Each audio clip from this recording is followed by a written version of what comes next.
হযরত মূসা পয়গম্বর বলে কয় কি, আমরা তো এই জায়গায় খুঁজতাছি, আমরা তো ওই জায়গায় যাবো। আল্লাহ তাআলা তো ওই নিদর্শনের কথাই আমাদেরকে জানাইছে। এবার হযরত মূসা পয়গম্বর ফারতাদ্দা আলা আসারিহিমা কসাসা, হযরত মূসা পয়গম্বর খাদেমকে বললেন, ও খাদেম, চলো চলো তাড়াতাড়ি চলো, রিটার্ন ব্যাক করো, রিটার্ন ব্যাক করো। এবার হযরত মূসা পয়গম্বর খাদেমকে নিয়ে আবার রিটার্ন ব্যাক করলেন। ফারতাদ্দা আলা আসারিহিমা কসাসা, চলতে চলতে চলতে চলতে আবার মাছের রাস্তা বাড়ানো পথ দিয়ে অতিক্রম করতে শুরু করলো। চলতে চলতে দুই সমুদ্রের মিলন মেলার কাছে চলে আসছে। ফাওয়াজাদা আবদাম মিন ইবাদিনা আতাইনাহু রাহমাতাম মিন ইনদিনা ওয়া আল্লামনাহু মিন লাদুন্না ইলমা। হযরত মূসা পয়গম্বর আবার বড় আলেমের কাছে চলে আসছে। বড় আলেমের কাছে আসার পর হযরত মূসা পয়গম্বর তাকায় দেখে সমুদ্রের উপরে, পানির উপরে চাদর বিছাইয়া সুন্দর করে চাদর মোড়া দিয়া বড় আলেম ঘুমাইতেছে। হযরত মূসা পয়গম্বর সালাম দিলেন, আসসালামু আলাইকুম ইয়া খিজির। হযরত খিজির পয়গম্বর মাথা থেকে কাপড় সরাইলেন। সরানোর পর হযরত খিজির বলেন, ওয়া আলাইকুমুস সালাম ইয়া বনি ইসরাঈল, ইয়া মূসা বনি ইসরাঈল। হযরত মূসা পয়গম্বর অবাক হয়ে গেলেন, কি ব্যাপার, এত দূরের সফর, এত দূর থেকে আসলাম, তাও আবার সমুদ্রের ভিতরে, আমার নাম মূসা, এই হুজুর এই সমুদ্রের মধ্যে বৈশা বৈশা কি করে জানতে পারলো? আল্লাহু আকবার।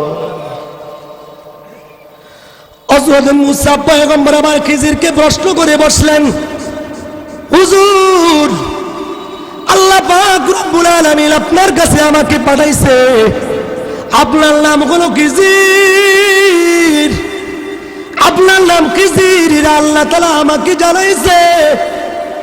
ও খিজির, আপনি আমাকে একটু বলেন, আমার নাম মূসা। ও খিজির, আপনি এটা কি করে জানতে পারলেন? হযরত খিজির বলেন, মূসা রে, তুমি তো জানো না, তুমি তো জানো না,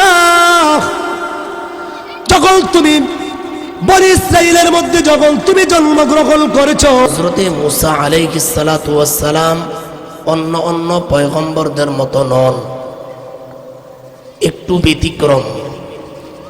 হযরত মূসা আলাইহিস সালাতু ওয়াস সালামের বিশেষ কিছু গুণ আছে, যে গুণগুলা অন্য নবীদের মধ্যে নাই। হযরত মূসা আলাইহিস সালাতু ওয়াস সালামের পরিচয় দিতে হয়, হযরত মূসা আলাইহিস সালাম এমন একজন পয়গম্বর, এমন একজন মানুষ, যিনি জমিনের মধ্যে বৈশা বৈশা আসমানের মালিক, চন্দ্র সূর্যের মালিক, জান্নাতের মালিক, জাহান্নামের মালিক, আরশে আজিমের মালিক আল্লাহ তাআলার সঙ্গে জমিনে বৈশা সরাসরি কথা বলতেন। সুবহানাল্লাহ, এমন একজন পয়গম্বর। এই জন্য আল্লাহ তাআলা বলেন, ওয়া কাল্লামাল্লাহু মূসা তাকলিমা। হযরত মূসা পয়গম্বর আল্লাহ তাআলার সঙ্গে কথা বলছেন। ওয়া কাল্লামাল্লাহু মূসা তাকলিমা। হযরত মূসা পয়গম্বর আল্লাহ তাআলার সঙ্গে কথা বলছেন। তাফসীর ইবনে কাসিরের মধ্যে লেখা হয়, একবার না, দুইবার না, 3000 বার হযরত মূসা পয়গম্বর জমিনের মধ্যে বৈশা আরশে আজিমের মালিক আল্লাহ তাআলার সঙ্গে কথা বলছি। হযরত মূসা আলাইহিস সালাম জীবনে হায়াত পাইছেন 120 বছর। হযরত মূসা আলাইহিস সালাতু ওয়াস সালামের উম্মত আর আমাগো নবী মুহাম্মদের উম্মত সাল্লাল্লাহু আলাইহি ওয়াসাল্লাম, তো উম্মতে মুহাম্মাদি এবং উম্মতে মূসা আলাইহিস সালাম, মূসা আলাইহিস সালাতু ওয়াস সালামের উম্মত ছিল তাওরাতের আলেম। তো তাদের দুইজনের মধ্যে ঝগড়া। আমাগো উম্মতে মুহাম্মাদি বলে আমাগো নবী শ্রেষ্ঠ, আর হযরতে মুসা আলাইহিস সালাতু ওয়াস সালামের উম্মত বলে আমাগো মুসা নবী শ্রেষ্ঠ। এই কথার উপরে তাদের দুইজনের মধ্যে ঝগড়া। ঝগড়ার এক পর্যায়ে ইহুদি তাওরাতের আলেম ইহুদি উম্মতে মুহাম্মাদিকে ডাক দেয়া বলে, ও মুসলমান, ও ভাই মুসলমান, আমাগো মুসা নবী হলো শ্রেষ্ঠ। আমার কাছে দলিল আছে, প্রমাণ আছে, আমার কাছে প্রমাণ আছে। এক নাম্বার প্রমাণ, আমাগো মুসা নবী জমিনের মধ্যে বৈশা বৈশা আরশে আজিমের মালিক আল্লাহ তাআলার সঙ্গে প্রায় 3000 বার কথা বলেছি। 3000 বার কথা বলছেন। তাওরাতের আলেম ইহুদি উম্মতে মুহাম্মাদিকে ডাক দেয়া বলে, 2 নাম্বার দলিল, তোমাকে নবীর নাম আল্লাহ তাআলা কোরআনের মধ্যে 4 বার উল্লেখ করছি, আর আমাগো নবী মুসার নাম আল্লাহ তাআলা কোরআনের মধ্যে 60 বার উল্লেখ করছি। আওয়াজ করে বলেন সুবহানাল্লাহ। তো মুসলমান উম্মতে মুহাম্মাদির দিলের মধ্যে নবীজির মুহাব্বত ভালোবাসা আছে না নাই? একজন মানুষ নামাজ পড়ে না, রোজা রাখে না, খেতে খামারে কাজ করে, ধূমপান করে, নেশা করে, তারপরেও দেখবেন নবীজির মুহাব্বত ভালোবাসা তার অন্তরের মধ্যে কম করে হইলেও আছে। কথা বলে ঠিক কিনা? উম্মতে মুহাম্মাদি ইহুদির কথা শোনার পর ঠাস কইরা ইহুদিকে একটা থাপ্পড় মারলো। থাপ্পড় মারার পর ইহুদি মুসলমানকে বলে, ভাই মুসলমান, কেন তুমি আমাকে থাপ্পড় মারলা? ঠাস করে হাতের মধ্যে ধরার পর এবার ইহুদি মুসলমানকে নিয়ে বিশ্ব নবীজির দরবারে যায়। বিশ্ব নবী এমন একজন নবী যে নবী হলেন ইনসাফপূর্ণ একজন বিচারক। নবীর মতন ইনসাফপূর্ণ বিচারক আজ পর্যন্ত জমিনের মধ্যে কেউ আসে নাই, আর আসবেও না। কথা বলেন ঠিক কিনা? ইহুদি উম্মতে মুহাম্মাদকে ডাক দিয়ে বলে, ইয়া মুহাম্মদ ইবনে আব্দুল্লাহ, ও আব্দুল্লাহর ছেলে মুহাম্মদ, তোমার উম্মত আমাকে ঘুষা মারছে। কেন ঘুষা মারছে জানুনি? আমি বলছি আমাগো মুসা নবী শ্রেষ্ঠ। এই কথা বলতে দেরি আর আমাকে থাপ্পড় মারতে দেরি হয় না। ও নবী মুহাম্মদ, আপনার কাছে আমি বিচারটা দিলাম, আপনি সঠিকভাবে বিচার করে দেন। নবী আমার উম্মতকে ডাক দেয়া বলে, ও উম্মত, আল-আম্বিয়া ওয়া কুল আল্লাহ, ও উম্মত, তুমি কি জানো না আমরা নবীরা হইলাম পরস্পর ভাই ভাই, আমাদের মধ্যে মর্যাদার কোনো লড়াই নাই।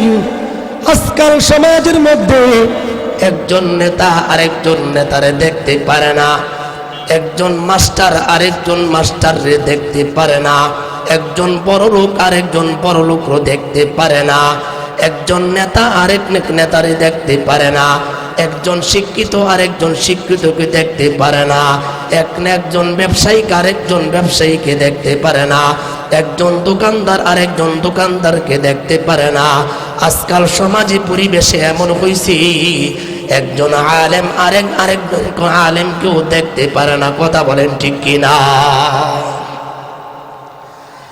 পয়গম্বর নবী ডাক যা বলে, ও উম্মত, আল-আম্বিয়া ওয়া কুল আল্লাহ, ও উম্মত, পাক নবীদের মধ্যে মর্যাদার কোনো লড়াই নাই, কেন তুমি তোমার ভাইকে ঘুষা মারলা?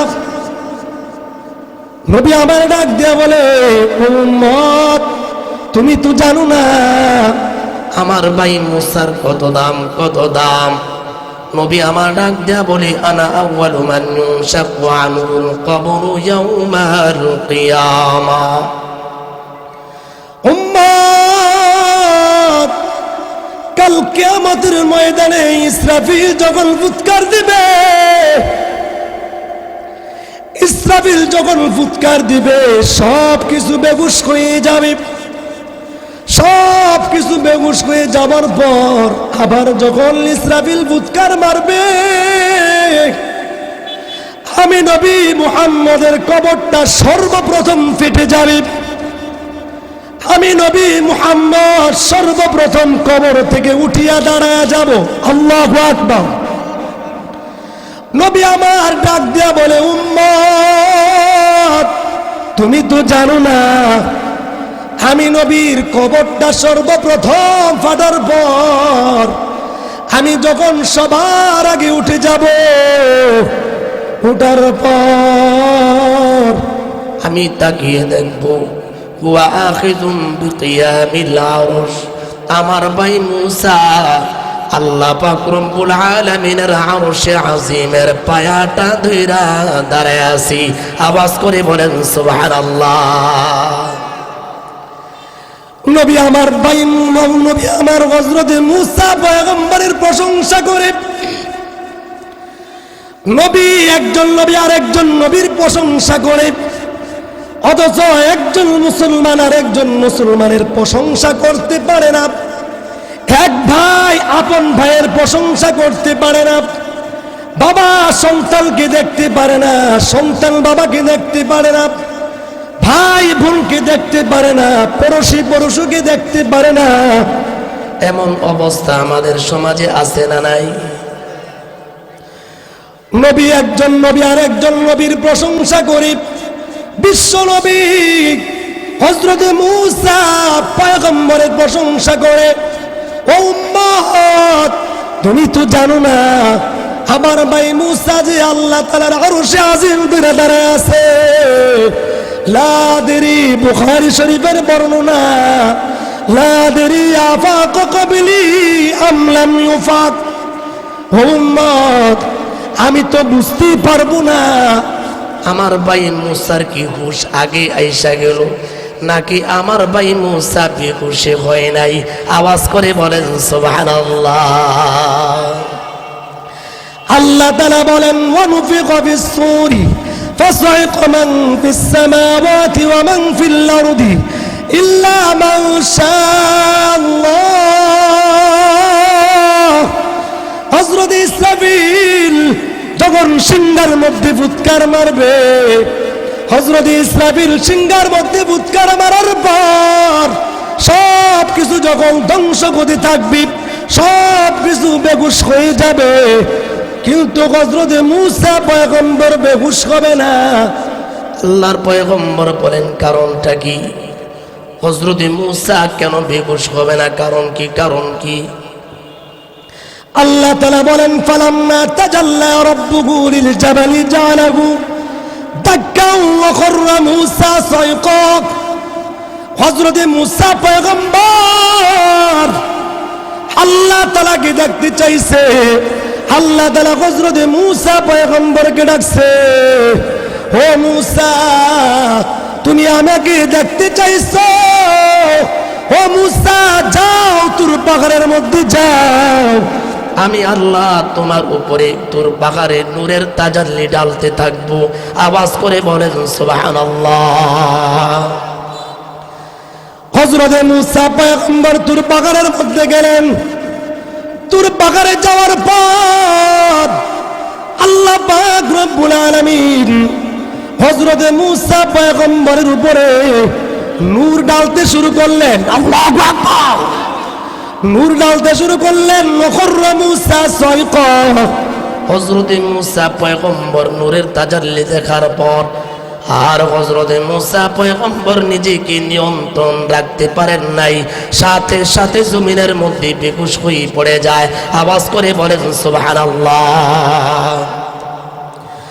হযরত মুসা পয়গম্বর এই যে তুর পাহাড়ের মধ্যে আল্লাহ তাআলার নূর দেখিয়া বেহুশ হয়ে গেছে, এই জন্য দ্বিতীয়বার কোন কিয়ামত দেখিয়া হযরত মুসা পয়গম্বর আর দ্বিতীয়বার বেহুশ হবে না। আওয়াজ করে বলেন সুবহানাল্লাহ। এভাবে আমার নবী উম্মতে মুহাম্মদ এবং উম্মতে হযরত মুসা আলাইহিস সালাতু ওয়াস সালাম দুইজনের উম্মতদের মধ্যে একটা মীমাংসা ফয়সালা করে দেন। হযরত মুসা পয়গম্বর আলোচনা করতেছেন, বয়ান করতেছেন। একজন লোক দাঁড়ায় গেছে, দাঁড়ায় প্রশ্ন করে আইয়ুন নাসি আলামু ইয়া মুসা, ও মুসা জবাব দাও, বর্তমানে পৃথিবীর মধ্যে সবচেয়ে বড় আলেম কে? পয়গম্বর মুসা চিন্তা করে দেখলেন, আমি তো একজন পয়গম্বর, আমার চাইতে আর কে বড় আলেম আর হইতে পারে? এই জন্য নিজের দিক থেকে তাকাইয়া হযরত মুসা পয়গম্বর জবাব দিয়ে দিলেন, আনা আলামু, আমি বড় আলেম। কিন্তু আল্লাহ তাআলা হযরত মুসা পয়গম্বরের এই জবাবটা পছন্দ করেন নাই। বুখারী শরীফের বর্ণনার মধ্যে আসছে, আল্লাহর পয়গম্বর বলেন, ফাআতাবাল্লাহু আলা মুসা, আল্লাহ পাক রব্বুল আলামিন হযরত মুসা পয়গম্বরের উপরে একটু রাগ করলেন। কেন বললেন আমি বড় আলেম?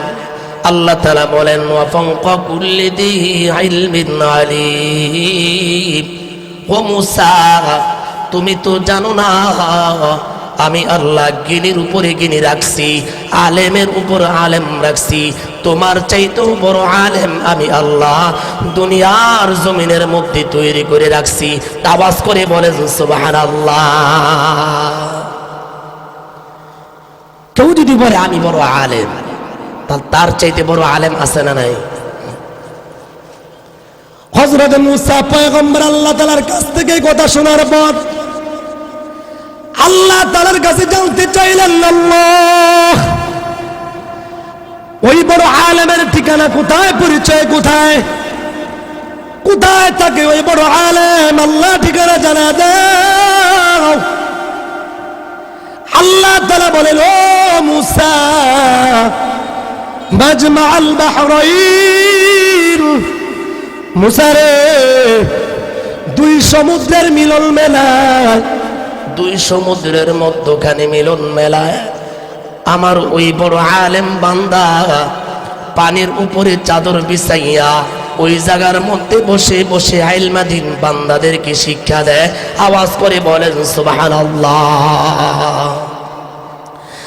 আল্লাহ তাআলা বলেন, وَإِذْ قَالَ مُوسَى لِفَتَاهُ لَا أَبْرَحُ حَتَّى أَبْلُغَ مَجْمَعَ الْبَحْرَيْنِ أَوْ أَمْضِيَ حُقُبًا। হযরত মুসা পয়গম্বর আল্লাহ তাআলার কাছে জানতে পারলেন, দুই সমুদ্রের মিলন মেলার মধ্যে, দুই সমুদ্রের মধ্যখানে একজন বড় আলেম বসবাস করে। একজন বড় আলেমের ঠিকানা। হযরত মুসা পয়গম্বর আল্লাহ তাআলার কাছে জানতে চাইলেন, আল্লাহ বুঝতে পারলাম দুই সমুদ্রের মধ্যখানে বড় আলেম থাকে। আল্লাহ গো, ওই বড় আলেমের কাছে আমি কিভাবে যাব? আল্লাহ পাক রব্বুল আলামিন হযরত মুসা পয়গম্বরকে ডাক দিয়ে বলে, ও মুসা,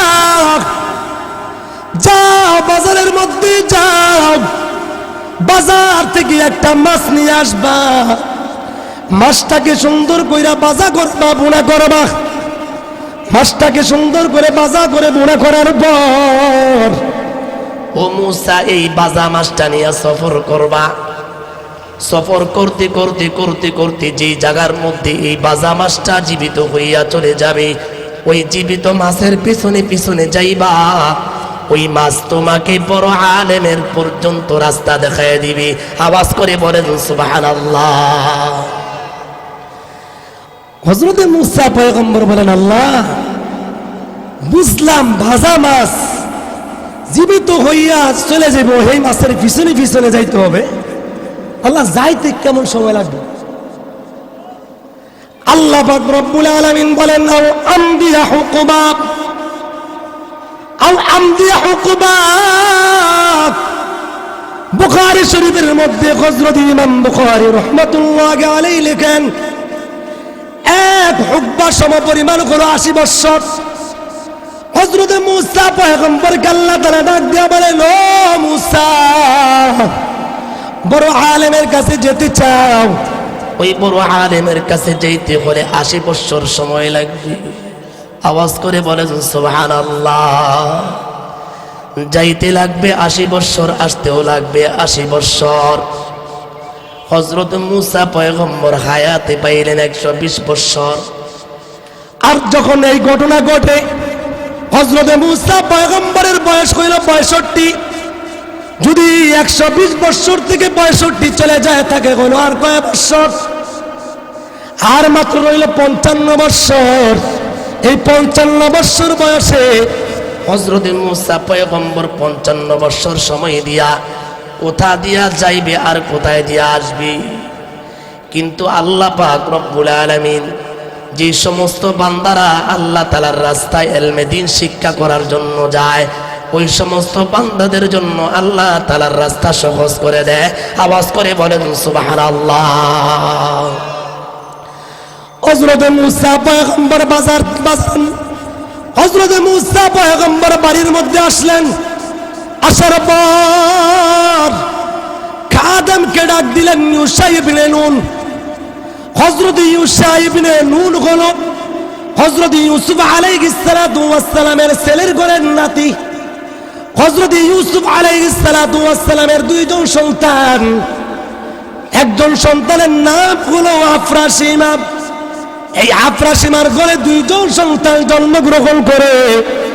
একজনের নাম হলো নুন, আরেকজনের নাম হলো রহিমা। রহিমার সঙ্গে হযরত আইয়ুব পয়গম্বরের বিবাহ হয়। আর নুনের ঘরে একজন সন্তান জন্মগ্রহণ করে, তার নাম হলো ইউশা। এই ইউশা ইবনে নুন হযরত মূসা পয়গম্বরের খাদেম। হযরত মূসা পয়গম্বর খাদেমকে ডাক দিয়ে বলে, ও খাদেম, তাড়াতাড়ি বাজারের মধ্যে যাও, একটা বড় মাছ নিয়ে আসো। খাদেম বাজারে যায়। যাওয়ার পর মোটামুটি 24 কেজি ওজনের একটা মাছ নিয়ে আসি। আল্লাহু আকবার। হযরত মূসা পয়গম্বর ডাক দিয়ে বলে, ও বিবি আমার, মাছটা সুন্দর করে কুটিয়া সুন্দর করে ফ্রাই করে নাও, ভাজা করে নাও। হযরত মূসা পয়গম্বরের বিবি 24 কেজি ওজনের মাছটাকে 12টা টুকরা করেছে। 12 টুকরা করার পর সুন্দর করে ভাজা করলেন। ভাজা করার পর হযরত মূসা পয়গম্বর বিবিকে ডাক দিয়া বললেন, ও বিবি আমার, তুমি একটা টুকরা খাও, আরেকটা টুকরা আমারে দাও, আরেক টুকরা ইউশা ইবনে নুনকে দাও। তাহলে 12 থেকে যদি 3 টুকরা খায়া ফালায় থাকে, কয় টুকরা? বাকি রইল 9 টুকরা। হযরত মূসা পয়গম্বর খাদেমকে ডাক দিয়া বলেন, ও খাদেম ইউশা, তুমি কি যাইবা ইলমে দ্বীন শিক্ষা করার জন্য? খাদেম ডাক দিয়া কয়, হুজুর, আব্বাই আমাকে আপনার খেদমতের জন্য পাঠাইছি। ওগো পয়গম্বর, আল্লাহ তাআলার ইলমে দ্বীন শিক্ষা করার জন্য যদি আপনার কাছে থেকে থেকে যদি আমার সারাটা জীবনও চলে যায়, তারপরও সারা জীবনের বিনিময়ে হলো আমি আপনার কাছে থাকিয়া ইলমে দ্বীন শিক্ষা করার জন্য তৈরি আছি। আওয়াজ করে বলেন সুবহানাল্লাহ। ইউশাকে ডাক দেয়া বলে, ও ইউশা, চিন্তা ভাবনা কইরা কথা কও, যাইতে কেমন সময় লাগবে জানুনি? ইউশা কয়, হুজুর, কয় ঘন্টা লাগবে? হযরত মূসা পয়গম্বর বলে, ও ইউশা, যাইতে কিন্তু 80 বছর লাগবে, আসতেও 80 বছর। আল্লাহু আকবার। ইউশা কয়, হুজুর, অসুবিধা নাই, চলেন। হযরত মূসা পয়গম্বর বলেন, ও ইউশাটা কাজ কর, 9 টুকরা মাছ তাড়াতাড়ি ব্যাগের মধ্যে ল, থলের মধ্যে ল। বুখারী শরীফের বর্ণনা ফিল মিকতাল, হযরত ইউসা ইবনে নুন যাকে আল্লাহ তাআলা পরবর্তীতে নবী বানাইছেন, হযরত ইউসা ইবনে নুন একটা থলের ভিতরে এই 9 টুকরা মাছ নিছে। 9 টুকরা মাছ, এই 9 টুকরা মাছ নেওয়ার পর হযরত মূসা পয়গম্বরকে বললেন, ও পয়গম্বর, এবার ব্যাগ রেডি করে ফেলছি, চলেন সফরের মধ্যে চলেন। হযরত মূসা পয়গম্বর খাদেমকে ডাক দেয়া বলে, ও খাদেম দাঁড়াও, আমি 2 রাকাত সফরের জন্য নামাজ আদায় করে নেই। এই জন্য কোথাও সফরে যাওয়ার আগে 2 রাকাত নামাজ আদায় করা নবীদের সুন্নত। আওয়াজ করে বলেন সুবহানাল্লাহ। হযরত মূসা পয়গম্বর 2 রাকাত নামাজ আদায় করলেন। 2 রাকাত নামাজ আদায় করার পর হযরত মূসা পয়গম্বর আল্লাহ তাআলার কাছে দোয়া করে, আল্লাহুম্মা আনতা সাহিবু ফিস সাফর ওয়াল খলিফাতু ফিল নাখাল। আল্লাহ, দীর্ঘদিনের সফরের সাথে আপনি আমার বাসা বাড়ির মধ্যে যাদেরকে রাইখা যাইতাছি, পোলা মাইয়া বউ বিড়ি যা আছে, আল্লাহ গো আপনার হাতের মধ্যে সুপর্দ করে দিলাম। আওয়াজ করে বলেন সুবহানাল্লাহ। হযরত মূসা পয়গম্বর আল্লাহ তাআলার কাছে দোয়া করলেন। দোয়া পড়ার পর এবার ঘর থেকে বাগির হবে। ঘর থেকে বের হইতে সময় কোন পাও? বের হওয়ার সময় বাম পাও। ঘরের মধ্যে প্রবেশ করার সময় ডান পাও, মসজিদের মধ্যে ঢুকতে ডাইন পাও, বের হওয়ার সময় বাম পাও। হযরত মূসা পয়গম্বর ঘর থেকে বের হইবেন। ঘর থেকে বের হওয়ার সময় দোয়া পড়লেন, বিসমিল্লাহি তাওয়াক্কালতু আলাল্লাহ লা হাওলা ওয়ালা কুওয়াতা ইল্লা বিল্লাহ। দোয়া পড়ার পর হযরত মূসা পয়গম্বর কানের মধ্যে শুনতে পান, ফায়ুনাদি মুনাদিম মিনাস সামা, আকাশ থেকে একজন ঘোষণাকারী ঘোষণা দেয়, ও আল্লাহ তাআলার বান্দা, যাও যাও, আল্লাহ তাআলার রাস্তায় যাও, আমি আল্লাহ তোমার জীবনের জিম্মাদারির হেফাজত হয়ে গেলাম। অবকিতু, তোমার মাথা থেকে পা পর্যন্ত সারা শরীরের হেফাজতের জিম্মাদারি আমি আল্লাহ তোমার জন্য নিয়ে নিলাম। আওয়াজ করে বলেন সুবহানাল্লাহ। হযরত মূসা পয়গম্বর সফর শুরু করলেন। চলতে চলতে চলতে চলতে আবার ক্লান্ত হয়ে পড়লেন। হযরত মূসা পয়গম্বরের আসরের নামাজের সময় হয়েছে। 2 রাকাত আসরের নামাজ আদায় করলেন। পয়গম্বর মূসার উপরে 3 ওয়াক্ত নামাজ ফরজ ছিল। ফজরের 2 রাকাত, জোহরের 2 রাকাত, আসরের 2 রাকাত। তাহলে হযরত মূসা পয়গম্বরের সর্বশেষ ওয়াক্ত হলো আসর, আর আমাদের সর্বশেষ ওয়াক্ত হলো এশা।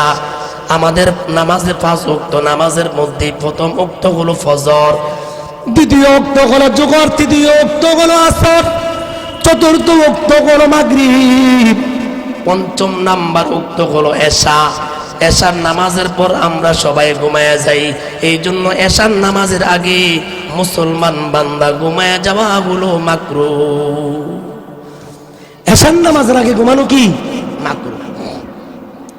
তো হযরত মূসা আলাইহিস সালাতু ওয়াস সালামের সর্বশেষ নামাজ হলো কি আসর। তো আসর নামাজের পর এখন একটু আরাম করবে। হযরত মূসা পয়গম্বর খাদেমকে ডাক দেয়া বলে, ও খাদেম, একটা কাজ করো, ও খাদেম, এবার একটু আরাম করে লই, বিশ্রাম করে লই। হযরত মূসা পয়গম্বর ঘুমান, খাদেমও ঘুমায়। কিন্তু খাদেম ঘুমাইলে কি হবে? ব্যক্ত তার কাছে, খাদেমের কাছে ব্যাগ। 9 টুকরা মাছের কথা মনে আছে তো? 9 টুকরা মাছ, বাজা মাছ। খাদেম ঘুমের মধ্যে মস মস মস মস শব্দ আবার শুনতে পায়। আল্লাহু আকবার। খাদেম লাফ দিয়ে উঠছে, ঘুম থেকে লাফ দিয়ে উঠছে। কি ব্যাপার? ব্যাগের মধ্যে লড়াচড়া করে কি? এটা তো বাজা মাছ, ভ্যাং ট্যাং ঢুকলো নাকি? কাদেম ডাব লাভ দিয়ে উঠছে, আবার লাভ দিয়ে উঠার পর খাদেম ব্যাগটা সুন্দর করে খুলছে। খোলার সাথে সাথে 24 কেজি ওজনের মাছটা জীবিত হইয়া সাথে সাথে সমুদ্রের মধ্যে রাস্তা বানায় চলে যায়। আওয়াজ করে বলেন সুবহানাল্লাহ। এই কথাটা আল্লাহ পাক রব্বুল আলামিন বলেন, ফাত্তাখাযা সাবিলাহু ফিল বাহরি সারাবা। এই মাছটা সুরঙ্গ করিয়া ছিদ্র বানাইয়া আজীব একটা রাস্তা বানাইয়া সমুদ্রের মধ্যে প্রবেশ করছে। এমন সুন্দর রাস্তা হযরত ইউসা ইবনে নুন আর কখনো এমন সুন্দর রাস্তা দেখতে পান নাই। এমন সুন্দর রাস্তা মাছে বানাইছে, মাছ বাজা মাছ জীবিত হইয়া সুন্দর রাস্তা বানাইছে। আজকাল যদি আমাকে কোনো নেতা নেত্রী যদি সুন্দর একটা রাস্তা বানায়, বারবার ভিডিও করার জন্য যাবে, কথা বলেন ঠিক কিনা? পদ্মা সেতু বানাইছি, কত মানুষ ওখানে যে কত নাটক করছে, কথা বলেন ঠিক কিনা? এই যে আজীব একটা আশ্চর্য একটা মাছ একটা রাস্তা বানায় গেছে, মানুষ যদি বানাইতো তাও আমরা সহজে বুঝতাম। কিন্তু মাছ রাস্তা বানাইছে, মাছ। আল্লাহ তাআলা বলেন, ফাত্তাখাযা সাবিলাহু ফিল বাহরি সারাবা। এই মাছটা আশ্চর্য রাস্তা বানাইয়া সুরঙ্গ করিয়া সমুদ্রের ভিতরে প্রবেশ করছি। এবার হযরত মুসা পয়গম্বর ঘুমায়। খাদেম কয়, আহারে মাছটা তো এবার নদীর মধ্যে চলে গেছি। হুজুর ঘুমায়, হুজুর কি ডিস্টার্ব দিয়া লাভ নাই, আমিও আরেকটু ঘুমায় লই। খাদেম কয়, আমি আরেকটু ঘুমাই। এবার খাদেম আবার শুয়ে পড়ছে। শুয়ে যাওয়ার পর হযরত মুসা পয়গম্বর কিছু সময় পর আবার জেগে গেলেন। জাগার পর খাদেমকে ডাক দিয়ে বলতেছে, ও ইউসা, তাড়াতাড়ি উঠো, তাড়াতাড়ি উঠো, দীর্ঘ লম্বা সফর করতে হবে। এবার খাদেম হযরত মুসা পয়গম্বরকে মাছের কথা বলতে ভুলে যান। আল্লাহ তাআলা বলেন, ফাইন্নী নাসিতুল হুদ ওয়া মা আনসানিহু ইল্লা শাইতানু আন নাযকুরাহু ওয়াত্তাখাযা সাবিলাহু ফিল বাহরি আজাবা। মাছটা যে আশ্চর্যভাবে চির সুরঙ্গ বানাইয়া, মাছটা যে আশ্চর্যভাবে সুন্দর রাস্তা বানায় চলে গেছে, এই কথাটা খাদেম হযরত মুসা পয়গম্বরকে বলতে ভুলে যাক। এবার সফর শুরু করছে। চলতে চলতে এখন আর পাও চলে না, শরীর পার হয়ে আসতেছে। পয়গম্বর মুসা খাদেমকে ডাক দিয়া বলে, খাদেম, কি ব্যাপার, কি ব্যাপার, ব্যাপারটা কি? শরীর চলে না, পাও চলে না, কারণ কি? একটা কাজ কর, ক্ষুধা লাগছে, তাড়াতাড়ি মাছ বাইর কর, নাস্তা করব। নাস্তা দাও, মাছ দাও, নাস্তা করব। খাদেম কই, উস্তাদ মাছ, মাছ? হাই হাই উস্তাদ, এই মাছ তো আমরা যে জায়গায় ঘুমাইছি ওই জায়গায় জীবিত হইয়া চলে গেছে। আল্লাহু আকবার। হযরত মুসা পয়গম্বর বলে, কয় কি? আমরা তো এই জায়গায় খুঁজতাছি, আমরা তো ওই জায়গায় যাবো। আল্লাহ তাআলা তো ওই নিদর্শনের কথাই আমাদেরকে জানাইছে। এবার হযরত মুসা পয়গম্বর ফারতাদ্দা আলা আসারিহিমা কসাসা। হযরত মুসা পয়গম্বর খাদেমকে বললেন, ও খাদেম, চলো চলো, তাড়াতাড়ি চলো, রিটার্ন ব্যাক করো, রিটার্ন ব্যাক করো। এবার হযরত মুসা পয়গম্বর খাদেমকে নিয়ে আবার রিটার্ন ব্যাক করলেন। ফারতাদ্দা আলা আসারিহিমা কসাসা। চলতে চলতে চলতে চলতে আবার মাছের রাস্তা বাড়ানো পথ দিয়ে অতিক্রম করতে শুরু করলো। চলতে চলতে তুই সমুদ্রের মিলন মেলার কাছে চলে আসছে। ফাওয়াজাদা আবদাম মিন ইবাদিনা আতাইনাহু রাহমাতাম মিন ইনদিনা ওয়া আল্লামনাহু মিন লাদুন্না ইলমা। হযরত মুসা পয়গম্বর আমার বড় আলেমের কাছে চলে আসছে। বড় আলেমের কাছে আসার পর হযরত মুসা পয়গম্বর তাকায় দেখে সমুদ্রের উপরে, পানির উপরে চাদর বিছাইয়া সুন্দর করে চাদর মোড়া দিয়া বড় আলেম ঘুমাইতেছে। হযরত মূসা পয়গম্বর সালাম দিলেন, আসসালামু আলাইকুম ইয়া খিজির। হযরত খিজির পয়গম্বর মাথা থেকে কাপড় সরাইলেন। সরানোর পর হযরত খিজির বলেন, ওয়া আলাইকুম আসসালাম ইয়া বনি ইসরাঈল, ইয়া মূসা বনি ইসরাঈল। হযরত মূসা পয়গম্বর অবাক হয়ে গেলেন, কি ব্যাপার, এত দূরের সফর, এত দূর থেকে আসলাম, তাও আবার সমুদ্রের ভিতরে, আমার নাম মূসা। এই হুজুর এই সমুদ্রের মধ্যে বৈশা বৈশা কি করে জানতে পারলো? আল্লাহু আকবার। হযরত মূসা পয়গম্বর আবার খিজিরকে প্রশ্ন করে বসলেন, হুজুর, আল্লাহ পাক রব্বুল আলামিন আপনার কাছে আমাকে পাঠাইছে, আপনার নাম হলো খিজির, আপনার নাম খিজির, আল্লাহ তাআলা আমাকে জানাইছে। ও খিজির, আপনি আমাকে একটু বলেন, আমার নাম মূসা।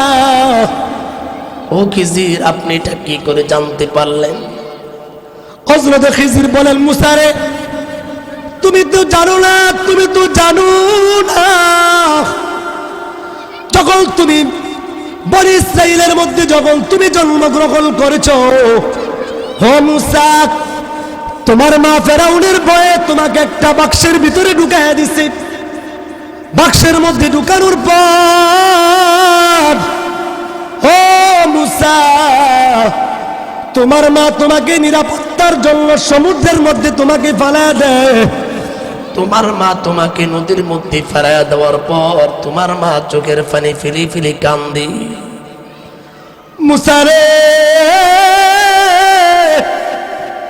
তোমার বোন নদীর পার দিয়ে হাঁটে আর তোমার জন্য কান্নাকাটি করে, তোমার বোন কান্দে। ও মূসা, তোমার মাও কান্দে। মূসা রে, তোমার মা যখন তোমাকে দরিয়ার মধ্যে নিক্ষেপ করে দেয়, আমি খিজির পানির মধ্যে আর বসি নাই, দৌড়ে গিয়া আমার দুই হাতটা বাড়াইয়া দিলাম। দুই হাত বাড়াইয়া দেওয়ার পর বাক্সটার নিচে আমি দুইটা হাত বাড়াইয়া দিলাম। আমার হাতের তালুর মধ্যে রেখে রেখে আমি এই সমুদ্রের ঢেউয়ের তালে তালে তালে তালে তালে তালে ফেরাউনের রাজ দরবার পর্যন্ত তোমার বাক্সটা আমি নিয়ে যাই। আল্লাহু আকবার। ফেরাউন সেখান থেকে তোমাকে নিয়ে, ফেরাউনের রাজ দরবারে তোমাকে নিয়ে সেখান থেকে লালন পালন করতে শুরু করি। হযরত মূসা পয়গম্বর চোখের পানি ফেলাইয়া দিছি। হায় হায়, আমি বুঝি বড় আলেম, আমি দাবি করছি বড় আলেম। হায় হায়, এই যে দেখি উনি তো আমার জন্মের কাহিনী শোনায়। এই হুজুর দেখে আমার জন্মের কাহিনী শোনায়। হযরত মূসা পয়গম্বরের চোখ দিয়ে টপ টপ করে পানি পড়ে। হযরত খিজির ডাক দেয়া বলে, ও মূসা, কিপ্তির একজনকে তুমি গুসা মাইরা মেরে ফেলছো, সেই বয়ে যখন তুমি দরিয়ার মধ্যে চলে যাও, আল্লাহ পাক রব্বুল আলামিন সেখানে তোমার জন্য দরিয়ার মধ্যে রাস্তা বানায় দিছে। আল্লাহু আকবার। ও মূসা, যখন তুমি দরিয়ার রাস্তা দিয়া আবার সমুদ্রের ভিতরে আল্লাহ তাআলা রাস্তা বানাইছে, ওই রাস্তা দিয়া যখন তুমি আবার হাঁটতে শুরু করছো, আমি খিজির বসে নাই, আমি খিজির তোমার বডিগার্ড হইয়া তোমার পিছনে পিছনে আমি গেছি। ও মূসা, ফেরাউনের লোকেরা তোমাকে দাওয়া করছে। হযরত খিজির বলেন, মূসা রে, ফেরাউনের লোকেরা তখন তরবারি নিয়ে তোমার দিকে আগায় আসছি। আল্লাহর কসম রে মূসা, যদি ফেরাউনের কোন দল তোমার দিকে তরবারি আগায় আনতো, তোমার গর্দানের কাছে যদি তরবারি আনতো, ও মূসা, আমি খিজির এই তরবারি দিয়া ফেরাউনের কল্লাটা আলাদা করে দিতাম। আল্লাহু আকবার। হযরত খিজির এই কথাগুলা হযরত মূসা পয়গম্বরকে জানান। হযরত মুসা পয়গম্বর বলেন, গায়ে গায়ে রে, এই দেখি কত বড় হুজুর, কত বড় আলেম, উনি আমার জন্মের কাহিনী শোনায়, আমার জীবন বৃত্তান্ত শোনায়। আমার জীবনে কি ঘটলো না ঘটলো উনি দেখি সেই কাহিনী শোনায়। হযরত মুসা পয়গম্বর খিজিরকে ডাক দিয়া বলেন, قال له موسى هل اتبعك على أن تعلمني مما علمت رشدا। ও খিজির, আল্লাহ পাক রব্বুল আলামিন আপনার কাছে আমাকে পাঠাইছেন, আল্লাহ পাক রব্বুল আলামিন আপনার কাছে আমাকে পাঠাইছেন ইলম শিক্ষা করার জন্য। আমি আপনার কাছে তাকিয়া তাকিয়া কিছু জ্ঞান শিখতে চাই, ইলম শিখতে চাই। হযরত মুসা পয়গম্বর খিজিরকে যখন এই প্রশ্ন করলেন, হযরত খিজির কি বলেন, قال إنك لن تستطيع معي صبرا। ও মুসা, তুমি আমার কাছ থেকে ইলম শিখতে চাও, আমার কাছ থেকে জ্ঞান শিখতে চাও, মুসা রে, তুমি আমার কাছে ধৈর্য ধারণ করে থাকতে পারবা না। আমার কাছে থাকতে হইলে শর্ত সারায়াত আছে। এক নাম্বার শর্ত হলো আমার সাথে সাথে থাকবা, আমি যা কিছু করি সব কিছু দেখবা। দুই নাম্বার শর্ত, আমার কাছে থাকবা ঠিক, সব কিছু দেখবা ঠিক, আমি যা কিছু করি তুমি কোনো প্রকারের প্রশ্ন করতে পারবা না, প্রশ্ন করতে পারবা না। যা কিছু দেখবা আমি যতক্ষণ পর্যন্ত না এগুলির ব্যাখ্যা না দেব, ততক্ষণ পর্যন্ত তুমি আমাকে কোনো প্রশ্ন করতে পারবা না। উস্তাদদের কাছে ইলম শিখতে হইলে মাদ্রাসার কিছু নিয়ম কানুন আছে না নাই? নিয়ম কানুন যদি না মানে ছাত্র, তাহলে ছাত্র হইতে পারবে? এবার হযরত মুসা পয়গম্বর কি বলেন? আল্লাহ তাআলা বলেন, হযরত মুসা পয়গম্বর বলেন, قال ستجدني إن شاء الله صابرا ولا أعصي لك أمرا। হযরত মুসা পয়গম্বর হযরত খিজিরকে বলেন, ও হুজুর, আল্লাহ পাক রব্বুল আলামিন যদি চান আপনি আমাকে সবুরকারীদের মধ্যে পাবেন, ধৈর্যকারীদের অন্তর্ভুক্ত পাবেন। এবার হযরত খিজির বলেন, ফালা তাসআলনি আন শাইইন হাত্তা উহদিসা লাকা মিনহু যিকরা। সাথে থাকবা ঠিক, কোনো প্রশ্ন করতে পারবা না। এবার হযরত মুসা পয়গম্বর এবং খিজির দুইজনে আবার সামনের দিকে চলতে লাগলো। আল্লাহ তাআলা বলেন, ফানতালাকা হাত্তা ইযা রাকিবা ফিস সাবিলাতি খরাকাহা قال خرقت لتغرق أهلها لقد جئت شيئا إمرا। হযরত মুসা পয়গম্বর এবং হযরত খিজির তারা দুইজনে চলতে চলতে চলতে চলতে নদীর কাছে আসছে।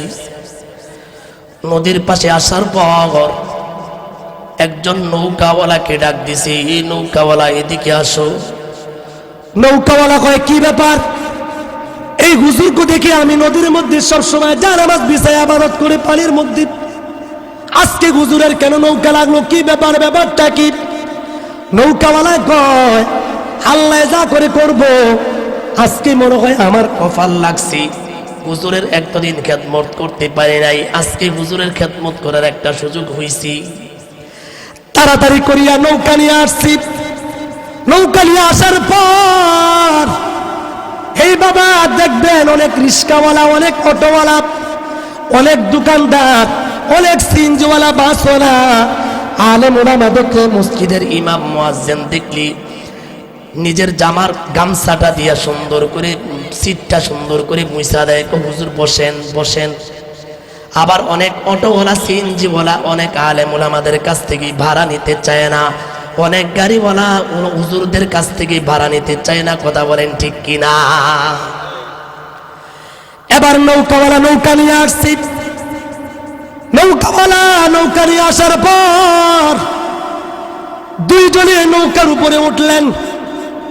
এবার চলতে চলতে চলতে চলতে নৌকা নিয়ে নদীর মধ্যখানে আসছে।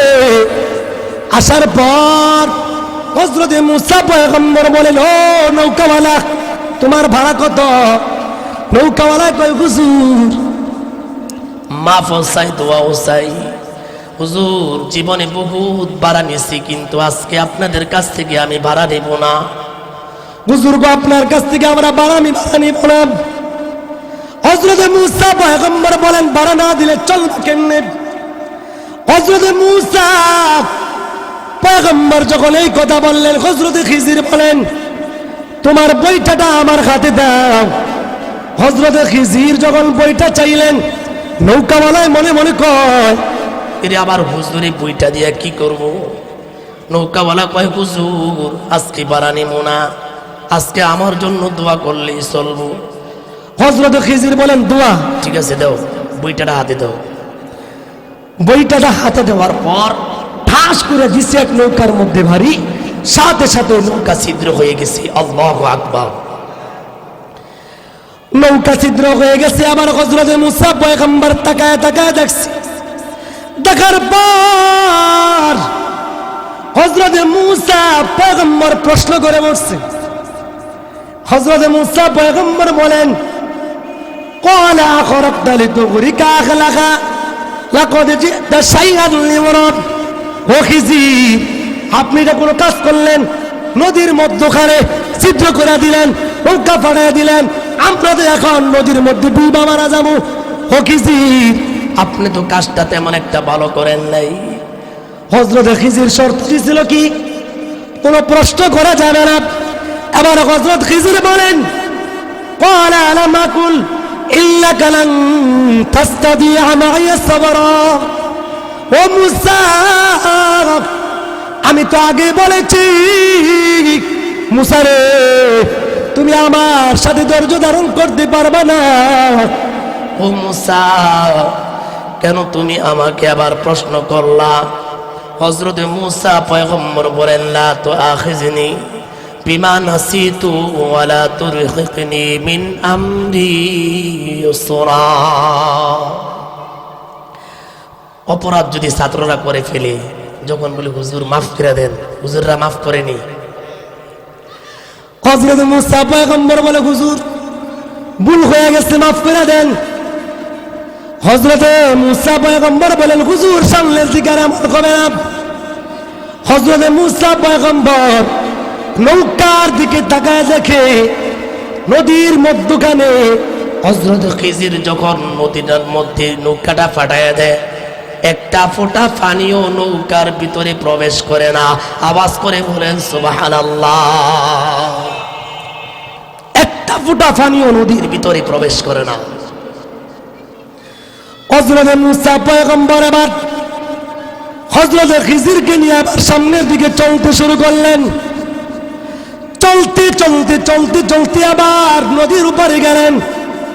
যাওয়ার পর হাত্তা ইযা লাকিয়া গুলামান ফাকাতালা ক্বালা কাতালতা নাফসান যাকিয়াতান বিগাইরি নাফস লাকাদ জি'তা শাইআন নুকরা। হযরতে খিজির, হযরতে মুসা পয়গম্বর নদীর উপরে যাওয়ার পর দেখতেছেন মাঠের মধ্যে কতগুলা বাচ্চা, ছোট ছোট বাচ্চা খেলাধুলা করে। এই বাচ্চাদের মধ্যে সবচেয়ে সুন্দর যে বাচ্চাটা, হযরতে খিজির বাচ্চাটাকে ধরে এনে ঠাস করে একটা আছাড় দিছে। আছাড় দেওয়ার সঙ্গে সঙ্গে বাচ্চাটা মারা যায়। হযরতে মুসা পয়গম্বর ডাক দিয়া বললেন, হুজুর আপনি যে ক্বালা কাতালতা নাফসান যাকিয়াতান বিগাইরি নাফসিন লাকাদ জি'তা শাইআন নুকরা। হযরতে মুসা পয়গম্বর আবার প্রশ্ন করে বসলেন, হুজুর নিষ্পাপ একটা শিশু, যার কোনো অপরাধ নাই, অন্যায় নাই, যার এখন পর্যন্ত গুনাহ লেখা হয় না, এমন একজন শিশুকে আপনি মেরে ফেললেন, নির্দোষ, কোনো প্রকারের অপরাধ নাই, এমন একটা ছেলেকে আপনি মেরে ফেললেন। হযরত খিজির ডাক দিয়া বলেন, ক্বালা আলাম আকুল লাকা ইন্নাকা লান তাস্তাতিআ মাইয়া সাবরা। হযরত খিজির মুসা পয়গম্বরকে ডাক দিয়া বলে, ও মুসা, বলেছিলাম তুমি আমার সাথে ধৈর্য ধারণ করে থাকতে পারবা না, আবার কেন আবার প্রশ্ন করলাম? হযরত মূসা পয়গম্বর বলেন, ইন সালতুকা আন শাইইন বাদাহা ফালা তুসাহিবনি। হুজুর গো, এরপরে যদি আমার আর কোনো প্রশ্ন হয়, এরপরে যদি আর কোনো প্রশ্ন করি, তাহলে আপনি ফালা তুসাহিবিনি, আপনার সাথে আর আমাকে রাখেন না। হুজুর এবার আবার যদি এরকম ভুল করি, আর আপনার সাথে আমাকে কি করেন না, রাখেন। قد بلغت من لدني عذرا فانطلقوا حتى إذا أتيا أهل قرية استطعما أهلها فأبوا أن يضيفوهما فوجدا فيها جدارا يريد أن ينقض فأقام। এবার হযরত মূসা পয়গম্বর এবং হযরত খিজির দুইজনের সামনের দিকে চলতে একটা গ্রামের ভিতরে প্রবেশ করছি। একটা গ্রামের ভিতরে প্রবেশ করার পর গ্রামবাসীদের কাছে খানা চাইলেন, আমাদেরকে খাবার দাও, আমরা মুসাফির মানুষ, আমাদেরকে খাবার দাও। এলাকার মানুষ কয়, না না, আমাদের কাছে কোনো খাবার তোমাদেরকে দেওয়া হবে না, আমরা তোমাদেরকে খাবার দেওয়া দিব না, যাও যাও, এখান থেকে চলে যাও, সামনে যাও। তাদেরকে খাবার দেয় না, মেহমানদারি করে না। হযরত খিজির এবং হযরত মূসা পয়গম্বর সামনের দিকে চলতে লাগলেন। সামনের দিকে তাকায় দেখি একটা দেয়াল মাটির দিকে খেলে তুলে আসি, কাইত হইয়া পড়ে আসি। হযরত খিজির ওই দেয়ালটাকে সুন্দর করে সোজা করে দিলেন। হযরত মূসা পয়গম্বর আবার প্রশ্ন করে বসলেন, হুজুর আমরা একটু আগে খাবার খুঁজলাম, তারা আমাদেরকে খাবার দিল না। হুজুর আপনি তো চাইলে পারতেন তাদের কাছ থেকে কিছু বিনিময় নিয়ে আপনি কাজটা করে দিতেন, তারা আমাদেরকে খাবার দেয় না। হুজুর আপনি কেন তাদেরকে এই কাজটা করে দিলেন? হযরত খিজির বলেন, ও মূসা, হাযা ফিরাকু বাইনি ওয়া বাইনিক সাউনাব্বিউকা বিতাওয়িল মা লাম তাসতাতি আলাইহি সাবরা। ও মূসা, একাল পর্যন্ত তুমি আমার সাথে থাকতে পারলে আর সামনের দিকে হবে না। কথাই ছিল যখন তুমি আবার আমাকে প্রশ্ন করবা, আর তুমি আমার সাথে থাকতে পারবা না। মূসা রে, এতক্ষণ পর্যন্ত তুমি আমার সাথে ছিলা, এই যে ঘটনাগুলা ঘটলো, আমি এই ঘটনাগুলার ব্যাখ্যা তোমাকে শিখিয়ে দিব, কিন্তু এরপরে আর তুমি আমার কাছে আর থাকতে পারবা না। হযরত মূসা পয়গম্বর সামনের দিকে ধৈর্য ধারণ করতে পারলেন না। এবার হযরত খিজির ব্যাখ্যা দিতে শুরু করলেন।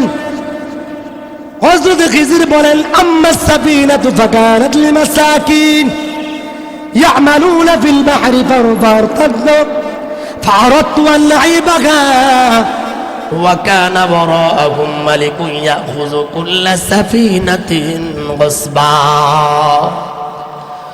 ও মূসা, মূসা রে, ও মূসা, ওই যে নদীর মধ্যে তুমি নৌকার মধ্যে উঠলা, এই নৌকাটা ছিল একজন গরিব মানুষের। এই গরিব মানুষগুলা নৌকা দিয়া তারা জীবিকা অর্জন করে। সেখানে একজন জালেম বাদশা আছে। এই জালেম বাদশা সন্ত্রাসী দল, তারা যখন কোনো নতুন নৌকা পায়, নতুন নৌকা পাইলে তারা নতুন নৌকা নিয়ে যায়, আর যদি কোনো ছিদ্রওয়ালা নৌকা দেখি, ওই নৌকা তারা আর গ্রহণ করে না। মূসা,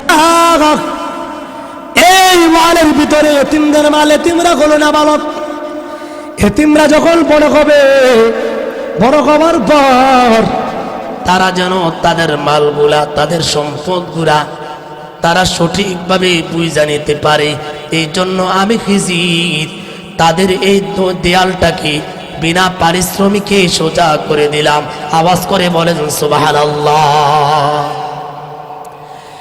এই জন্য বাবা শিক্ষার কোনো বয়স নাই। আজকাল দেখা যায় অনেক মানুষ কোরআন শরীফ পড়তে পারে না, বয়স 50 হয়ে গেছে, 60 হয়ে গেছে, কোরআন শরীফ পড়তে পারে না, নামাজের রুকু ঠিক নাই, সেজদা ঠিক নাই, অজু ভালো করে করতে পারে না, নামাজের নিয়ত জানে না, কোন নামাজের কত উক্ত রাকাত, এই বিষয়গুলোও সঠিকভাবে জানে না। এমন ধরনের মুসল্লি আমাদের দেশে সমাজে আছে না নাই? এই জন্য মুসলমান বাবাজি শিক্ষার কোনো বয়স নেই। যারা জানে তাদের কাছে যাইতে হবে, যারা হাফেজ আলেম মুফতি মুহাদ্দিস, যারা গ্রহণযোগ্য আলেম গ্রহণযোগ্য ইমাম আছে আপনার পাড়ায় পাড়ায় মহল্লায় মহল্লায়, তাদের কাছে যাবেন, আপনার নামাজটা সোজা করবেন, আপনার কালিমাটা শুদ্ধ করবেন, আপনার নামাজটা শুদ্ধ করবেন। অনেক মানুষ আছে মুসলমান আজান দিতে দিলে আজান দিতে পারে না, অথচ নামে মুসলমান, কামে খবর নাই। কথা বলেন ঠিক কিনা?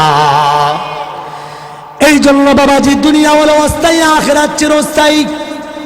দুনিয়ায় আজকে আছি আর কালকে থাকবো না। আজকে মারা যাওয়ার পর 2 দিন হয়ে যাবে। আমার জন্য আপনার জন্য মানুষ অল্প কয়েকদিন কাঁদবে। আমি আপনি মারা যাওয়ার পর আমার সম্পদ আপনার সম্পদ, আত্মীয় স্বজন ছেলে সন্তানেরা পাক বন্টন কইরা নিয়ে যাবে। ও বাবা, আমরা কেউ জানি না আমাদের মরণটা কোন হালতের মধ্যে হবে। আমরা কেউ জানি না আমাদের মরণটা কোন অবস্থায় হবে। এই জন্য সবসময় আল্লাহ তাআলার কাছে দোয়া করে, আল্লাহ মরণ যখন দিবা ইমানি হালাতে মরণ দিবা, আল্লাহ গো রাস্তার মধ্যে অ্যাক্সিডেন্ট করে মরণ দিও না, রাস্তার মধ্যে দুর্ঘটনা অ্যাক্সিডেন্টে মরণ দিও না, আগুনের মধ্যে জ্বালায় পুরে মরণ দিও না। ও আল্লাহ পানির মধ্যে ডুবে ডুবে মরণ দিও না, প্যারালাইসিস করে আল্লাহ স্ট্রোক করিয়া মরণ দিও না। আল্লাহ তাআলার কাছে সব সময় দোয়া করা। দুনিয়া অস্থায়ী, আখিরাত চিরস্থায়ী। ও বাবা, সময় থাকতে আল্লাহ তাআলাকে ধরেন, আল্লাহ তাআলাকে ধরেন, আল্লাহ তাআলাকে ধরেন। আল্লাহ তাআলাকে পাইতে হলে আল্লাহ তাআলার কাছে যাই, আল্লাহওয়ালাদের কাছে যাইতে হবে, আল্লাহওয়ালাদের কাছে যাইতে হবে, বুজুর্গদের কাছে যাইতে হবে, নেককার মানুষের কাছে যাইতে হবে। ভালো মানুষের সঙ্গ দিলে ভালো মানুষ হওয়া যায়, খারাপ মানুষের সঙ্গ দিলে খারাপ মানুষ হয়। যারা বাবা খায়, নেশা খায়, হিরণ খায়, গাঁজা খায়, মদ খায়, সুদ খায়, হারাম খায়, তাদের সাথে চললে তাদের চরিত্র এমন হবে। আর যারা নামাজি, মুত্তাকি, পরহেজগার, ইমানদার, 5 ওয়াক্ত নামাজ পড়ে, মাথায় টুপি দা পাগড়ি পরে, আলেম উলামাদেরকে সম্মান করে, হে বাবা নামাজওয়ালা ইমানদারওয়ালাদের সাথে সঙ্গ দিবেন, আপনার মধ্যেও নামাজের ঘ্রাণ আসবে, কালেমাওয়ালা ইমানদার ওলাদের গ্রান আসবে, নমুনা আসবে, সিস্টেম আসবে। কথা বলেন ঠিক কিনা? এই জন্য বাবা দুনিয়ার মধ্যে থাকতে ভালো কিছু কাজ করার দরকার, ভালো কিছু কাজ করার দরকার। নামাজ পড়বেন, রোজা রাখবেন, হজ করবেন, যাকাত দিবেন, সাথে সাথে মৃত্যুর কথা বেশি বেশি স্মরণ করবেন। কারণ মৃত্যুর পরে আমাদের একটা জগৎ আছে, আখিরাতের জগৎ। আখিরাতের জগতে আল্লাহ তাআলার কাছে আমাদের হিসাব দিতে হবে, বিচারের কাঠগড়ার মধ্যে আমাদেরকে দাঁড়াইতে হবে। আল্লাহ তাআলার কাছে জীবনের একটা হিসাব দিতে হবে। মুসলমান বন্ধু,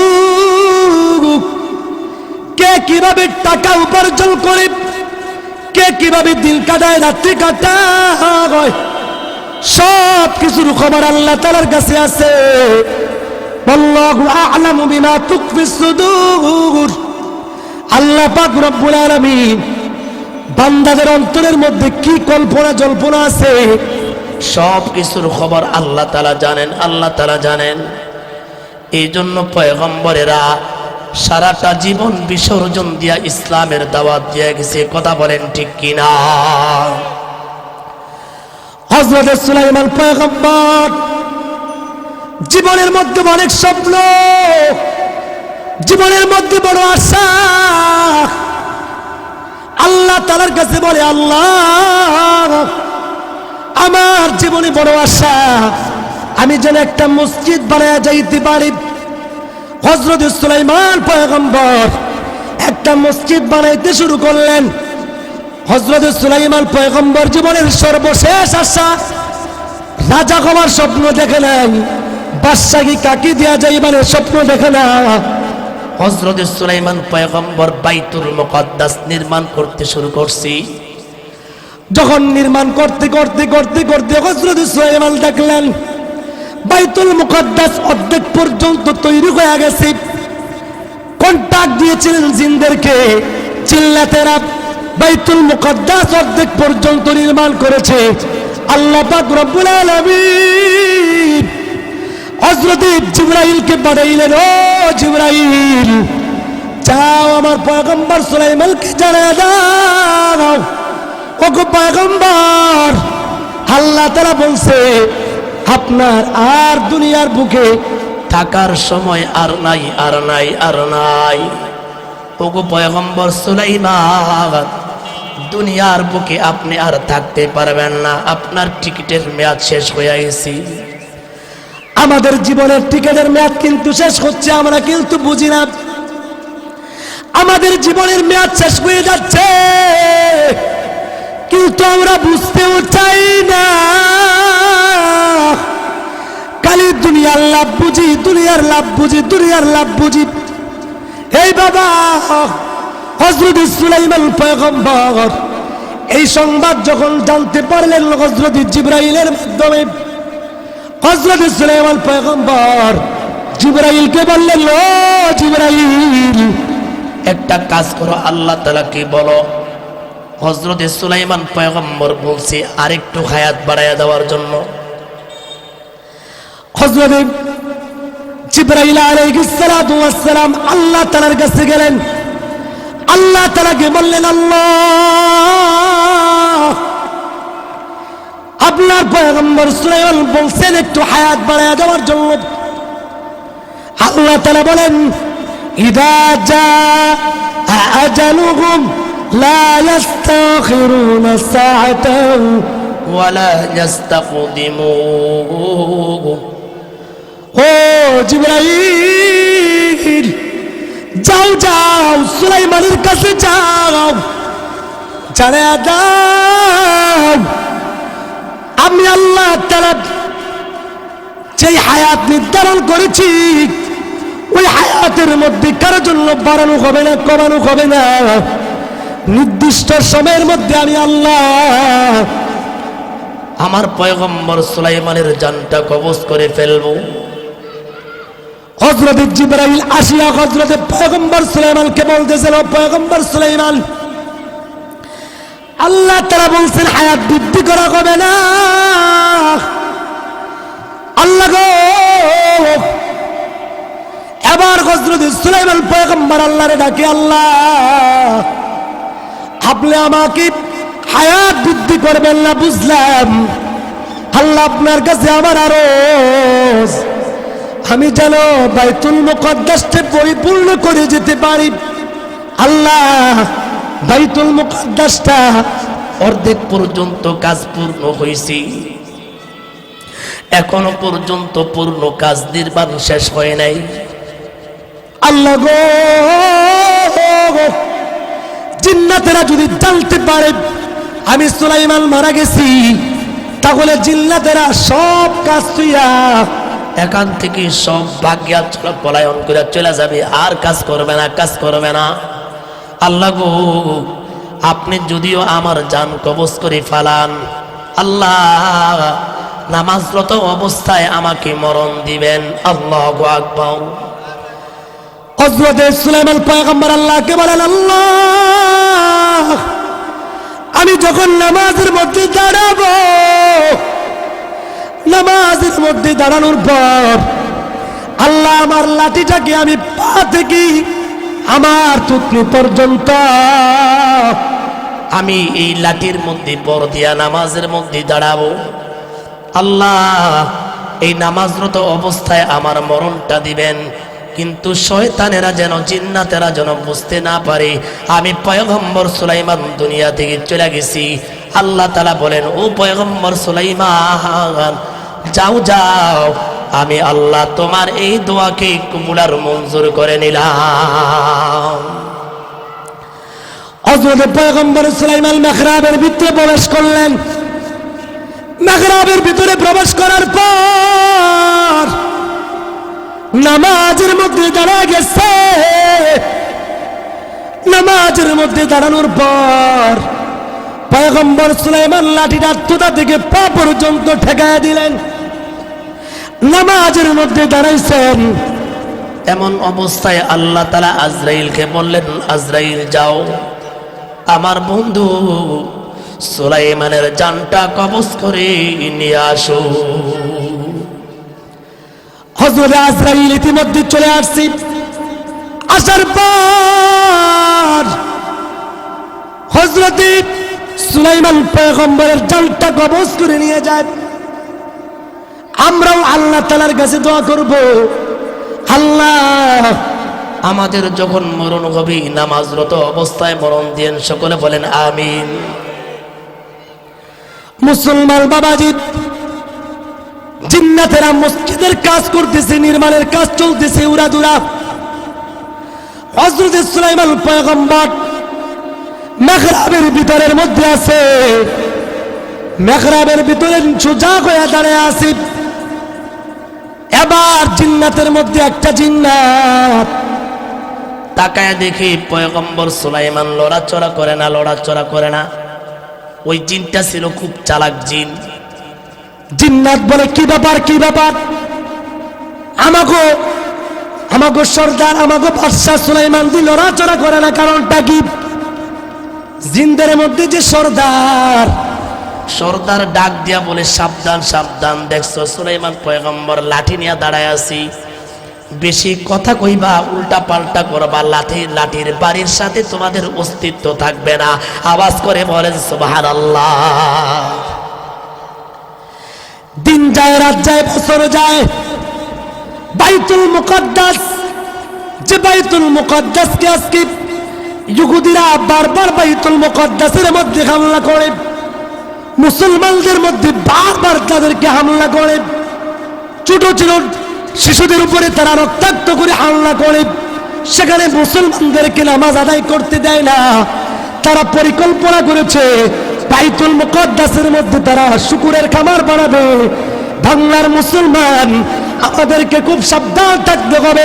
যদি বাইতুল মুকদ্দাসকে নিয়ে পৃথিবীর কোন প্রান্ত থেকে কোন বেঈমান কাফেরের দল বাইতুল মুকদ্দাসকে যদি অসম্মান করতে চায়, কোন বাইতুল মুকদ্দাসকে যদি শুকুরের খামার বানাতে চায়, ওই বাতিলের বিরুদ্ধে, ওই কাফের, মুনাফিক ও বেঈমান ইহুদির দলদের বিরুদ্ধে জিহাদ করার জন্য, যুদ্ধ করার জন্য কারা কারা তৈরি রয়েছে, দুই হাত তুলে আল্লাহ তাআলাকে দেখায় দাও, আল্লাহ তাআলাকে দেখায় দাও।